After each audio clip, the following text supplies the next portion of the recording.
علیکم، کیا حال ہیں؟ ٹھیک ہیں؟ یقیناً آپ سب خیریت سے ہوں۔ ایک ایسی پیشن گوئی جس نے ایک چرواہے کو ارطغرل بنا دیا۔ حلب کے مضافات میں بیٹھ کر محی الدین ابن العربی صاحب نے حضرت فرماتے ہیں کہ میری وفات کے بعد میری قبر گم ہو جائے گی۔ یہ تب ظاہر ہوگی جب سین شین میں داخل ہوگی اور سین کو حرمین شریفین کی چابیاں اور آپ صلی اللہ علیہ وسلم کی تلوار پیش کی جائے۔ یہ پیشن گوئی 300 سال بعد 1516 میں پوری ہوئی۔ یہ پیشن گوئی کیسے پوری ہوئی میں اس طرف آؤں گا، مگر اس سے پہلے اگر آپ نے ہمارا چینل سبسکرائب نہیں کیا تو آپ اسے سبسکرائب کریں اور ویڈیو کو لائک، شیئر اور کمنٹ کریں۔ تاریخ اسلام میں 2 بڑے مفکر پیدا ہوئے، انہیں شیخ الشیخ یعنی استادوں کے استاد کہا جاتا ہے۔ یہ دونوں محی الدین ابن العربی اور مولانا روم ہیں۔ محی الدین ابن العربی حروف مقطعات کے ماہر تھے۔ یہ شکلوں کو دیکھ کر نسلوں کا حساب لگا لیا کرتے تھے۔ یہ زمانے کے نبض شناس تھے۔ جب ارطغرل انہیں حلب کے مضافات میں ملا تو انہوں نے اسے اپنے ساتھیوں کے درمیان بٹھایا، اس کے گلے میں اپنا تعویذ اتار کر اس کے گلے میں پہنایا اور اس کی تلوار پر اپنا ہاتھ پھیر کر کہا، جا وہ سارے ملک تیرے ہوئے جس کا تو نے ابھی ذکر کیا۔ 1240 میں محی الدین ابن العربی صاحب انتقال کر گئے۔ انہیں دمشق میں دفنا دیا گیا۔ تدفین کے کچھ عرصہ بعد ان کی قبر غائب ہو گئی۔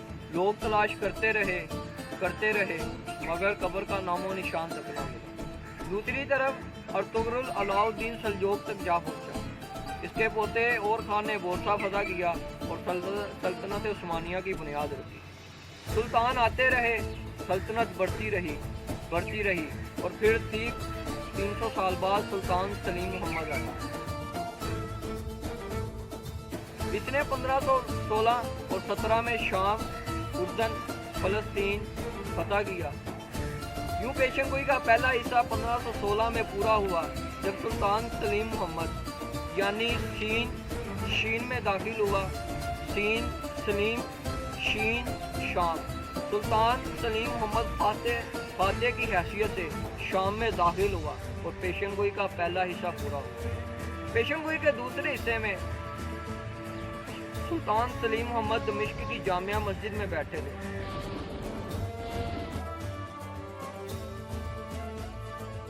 کہ شریف مکہ حاضر ہوا، اس نے آپ کی خدمت میں حرمین شریفین کی چابیاں پیش کی۔ سلطان نے چابیاں قبول کی اور خود کو حرمین شریفین کا خادم ڈکلیئر کیا۔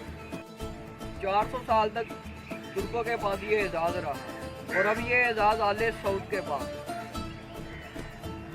یوں پیشن گوئی کا دوسرا حصہ بھی پورا ہوا۔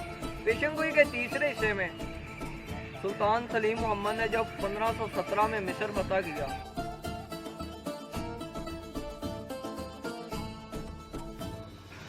تو عباسی حکمران الثالث صاحب کی خدمت میں پیش ہوا اور آپ کو آپ صلی اللہ علیہ وسلم کی تلوار مبارک پیش کی۔ پیشن گوئی کا تیسرا حصہ بھی پورا ہوا۔ سلطنت عثمانیہ میں تقریباً 36 خلفاء یا سلطان گزرے، ان میں سے جس نے ارطغرل کے محی الدین ابن العربی صاحب کے ساتھ کیے گئے وعدے یعنی تم اور تمہاری نسل اسلام کے رستے سے نہیں ہٹے گی، جس نے اس کی پیروی کی اس نے فلاح پائی، اس نے فتوحات حاصل کی، اور جس نے اس کی خلاف ورزی کی وہ کسی نہ کسی بیماری کا شکار ہو کر عبرتناک موت مرا۔ محی الدین ابن العربی صاحب نے جو ارطغرل کو جو تعویذ دیا تھا وہ سن 1900 تک سلطنت عثمانیہ کے شاہی خاندان میں چلتا رہا۔ آخری خلیفہ سے جب یہ تعویذ کھو گیا تو یوں سلطنت عثمانیہ کا خاتمہ ہوا۔